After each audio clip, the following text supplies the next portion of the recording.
Shalom Bapak Ibu, terkasih dalam Tuhan. Selamat pagi, selamat hari Minggu. Sebelum kita merenungkan bagian firman Tuhan di pagi hari ini, mari kita satu di dalam doa. Bapa, Engkau adalah Tuhan kami yang kami sembah di dalam Yesus Kristus.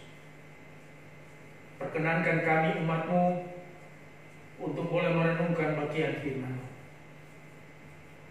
Berikan kami Roh-Mu yang kudus, sehingga sungguh kami mengerti bagian firman-Mu yang kami baca dan kami renungkan pada saat ini.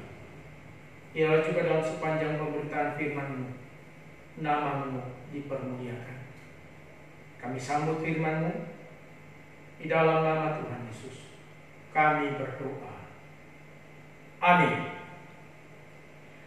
Bapak Ibu Saudara terkasih dalam Tuhan, kita ada di Minggu Palmarum. Karena itu saya mau menyapa jemaat kekasih Tuhan, baik jemaat di GKMI Surabaya, demikian juga yang ada di cabang Iktus. Selamat berjumpa dalam Minggu Palmarum. Walaupun kita beribadah masing-masing di rumah-rumah, namun kondisi yang ada tidak menyurutkan sukacita kita. Tak kala kita mau mempersiapkan diri kita, hati kita, hidup kita, untuk kita mau bersekutu dengan Tuhan. Bacaan kita dalam Minggu Palmarum ini terambil dari Injil Lukas pasal 19 ayat 28 sampai 44. Lembaga Alkitab memberikan perikop Yesus dieluk-elukan di Yerusalem, dan kita merenungkannya dalam tema sambutan Palmarum dan tangisan Yesus. Sambutan Palmarum dan tangisan Yesus. Bapak Ibu yang terkasih, kita sedang berada di Minggu Prapaskah, dan minggu ini tanggal 5 April adalah Minggu Palmarum. Minggu Palmarum adalah minggu yang diperingati 1 minggu sebelum Paskah atau 5 hari sebelum peringatan Jumat Agung. Dan Minggu Palmarum berkaitan dengan peristiwa yang dicatat dalam ketiga Injil, dan dalam Injil Lukas mencatat menjadi bacaan kita dalam Lukas 19 ayat 28 sampai 44, peristiwa ketika Yesus memasuki kota Yerusalem mengendarai seekor keledai muda. Dia disambut dielu-elukan sebagai raja bagi orang Israel. Nah, menarik dalam catatan Injil Lukas atau penulis Lukas bahwa ketika Yesus hendak memasuki kota itu dengan mengendarai seekor keledai muda, dia melihat kota Yerusalem dari jauh, lalu menangisi kota itu. Dalam ayat 41, pertanyaan bagi kita, kenapa Tuhan menangisi kota Yerusalem? Bukankah kota Yerusalem merupakan kota yang dikasihi oleh Tuhan Yesus? Bahkan kota Yerusalem menjadi kiblat rohani bagi orang Yahudi. Oleh karena baik Allah, kehadiran baik Allah, adanya baik Allah di kota Yerusalem, yang menjadi simbol kehadiran Allah di tengah-tengah umatnya. Tapi mengapa Tuhan menangisi kota Yerusalem? Tentu ada beberapa alasan yang bisa dikemukakan dari data-data Alkitab. Namun kalau kita membaca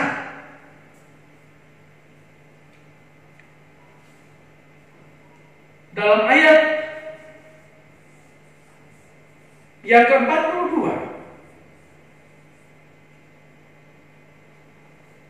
tangisan Tuhan Yesus atas kota Yerusalem disebabkan karena penduduk kota itu. Ya, karena penduduk kota itu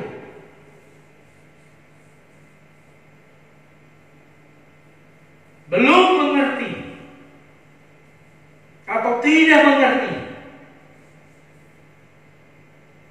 apa yang perlu untuk damai sejahtera mereka. Bapak Ibu Saudara yang terkasih dalam Tuhan, narasi penuturan dari Injil Lukas tentang Tuhan Yesus memasuki kota Yerusalem. Yang pertama, dari aspek Tuhan Yesus, bahwa kepergian Tuhan Yesus ke kota Yerusalem merupakan bagian akhir atau babak akhir dari misi Allah di tengah-tengah dunia ini. Karena sudah menjelang Jumat Agung di mana Yesus disalibkan.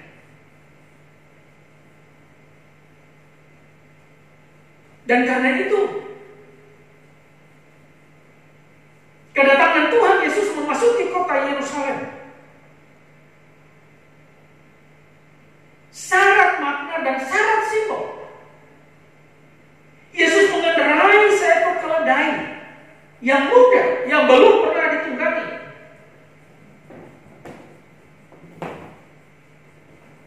Yang hendak menggambarkan atau mengungkapkan bahwa kehadiran Yesus, dia hadir sebagai Raja damai dengan kerendahan hati dan kelembutan.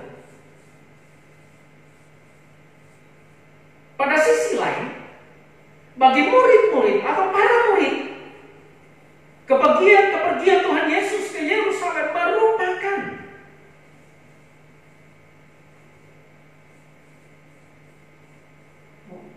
kehadiran seorang raja yang dinanti-nantikan, raja yang akan memulihkan takhta Daud, yang menjadi harapan semua umat Israel pada waktu itu. Karena itu dalam sepanjang perjalanan, para murid bergembira, bersukacita, dan memuji Allah. Dan yang ketiga, bagi orang banyak, ketika Yesus menuju kota Yerusalem, orang banyak menyambut, melambaikan daun palem, membentangkan kain baru di jalan sepanjang jalan yang dilalui oleh Tuhan Yesus. Bahkan juga ranting-ranting pohon ditaruh di tengah jalan. Orang banyak memaknai, melihat tindakan Yesus memasuki kota Yerusalem dengan mengendarai keledai muda merupakan suatu pernyataan simbolis tentang identitas hadirnya Mesias bagi Israel. Dan karena itu mereka mengeluh-elukan dia sebagai Raja Israel yang datang dalam nama Tuhan. Kembali kepada pertanyaan dalam ayat 41. Mengapa ketika mendekati kota itu dalam perjalanan Tuhan Yesus memasuki kota Yerusalem, Tuhan Yesus melihat kota itu lalu menangisinya? Kota Yerusalem adalah kota yang disebut sebagai kota damai sejahtera atau dikenal sebagai kota damai sejahtera. Jadi Yerusalem juga dijuluki sebagai kota damai. Namun, kalau kita membaca atau mencari data-data Alkitab, Yerusalem yang adalah kota damai atau kota damai sejahtera sesungguhnya tidak mencerminkan damai, dan memang tidak mudah mencari damai di kota Yerusalem. Tentu ada beberapa alasan sehingga Yerusalem, walaupun disebut sebagai kota damai, namun Yerusalem tidak memancarkan damai. Yang pertama,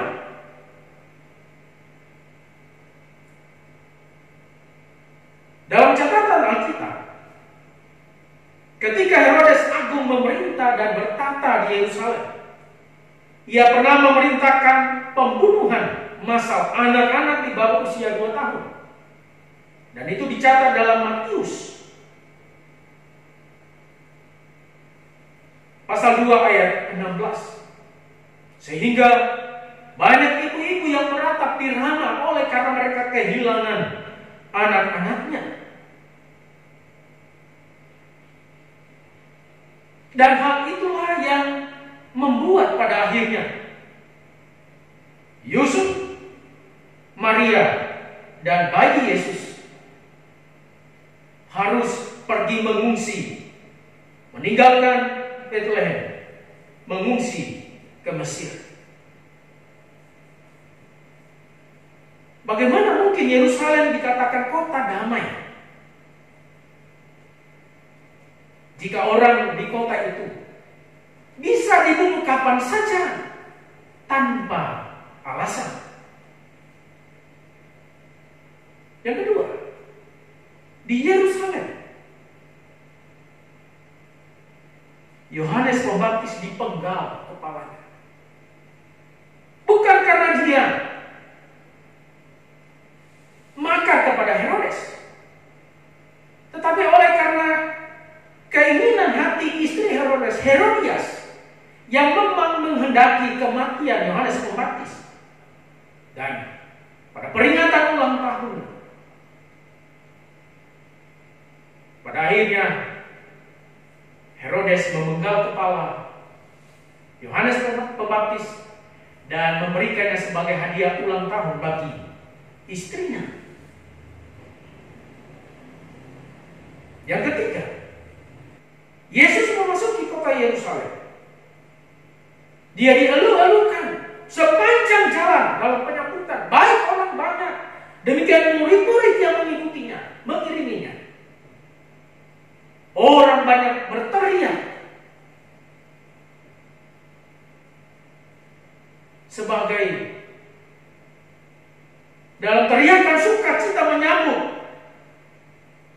kehadiran Yesus memasuki kota Yerusalem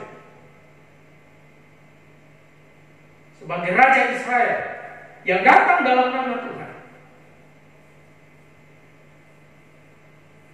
Hanya berselang beberapa hari, 5 hari dari penyambutan, sejak penyambutan Tuhan Yesus memasuki kota Yerusalem, orang banyak yang sama yang berkarya mengeluh-elukan Yesus. Mereka juga yang berteriak dengan lantang pada hari Jumat, berteriak dengan lantang, salibkan dia, salibkan dia. Dengan kata lain, di kota Yerusalem Tuhan Yesus dihianati oleh orang-orang yang mengiriminya, oleh para pengikutnya. Bapak Ibu Saudara terkasih dalam Tuhan, di kota Yerusalem, catatan Alkitab memberikan referensi bahwa para ahli Taurat dan orang Farisi menafsirkan hukum Taurat sesuka hati mereka, lalu menuntut semua orang untuk melakukannya, sementara mereka sendiri mengabaikannya. Matius 23 ayat 24.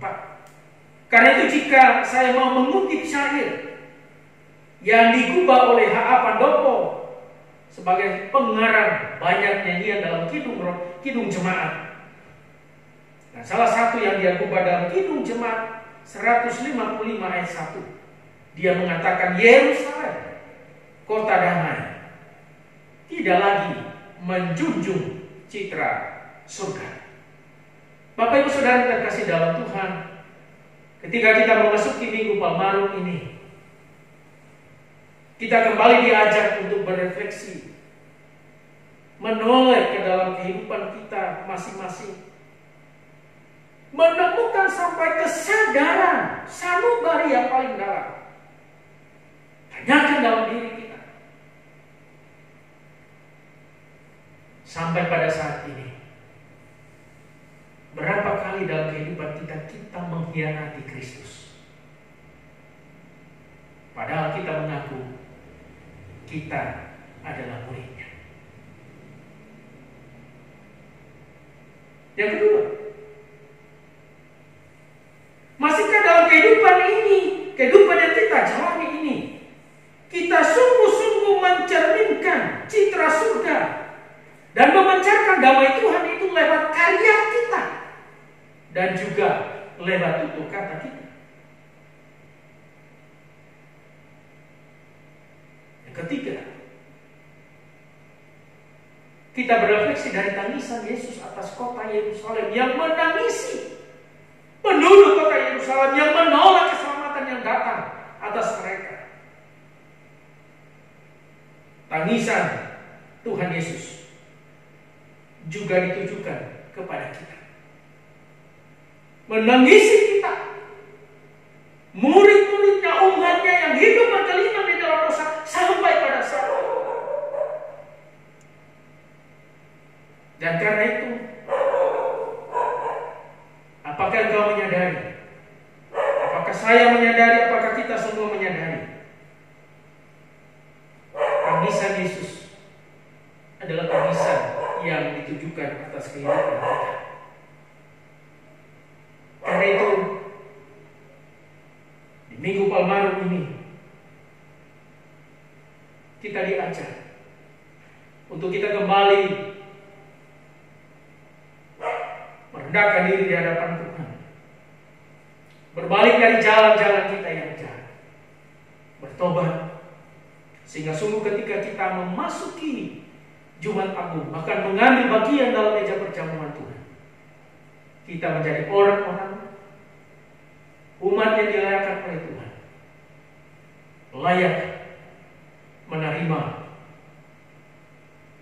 darah dan tubuh Kristus lewat perjamuan Tuhan. Tuhan kiranya memberkati kita. Amin. Mari kita berdoa. Kami bersyukur untuk bagian firman-Mu yang boleh kami renungkan dalam Minggu Palmarum ini. Biarlah kami boleh berefleksi,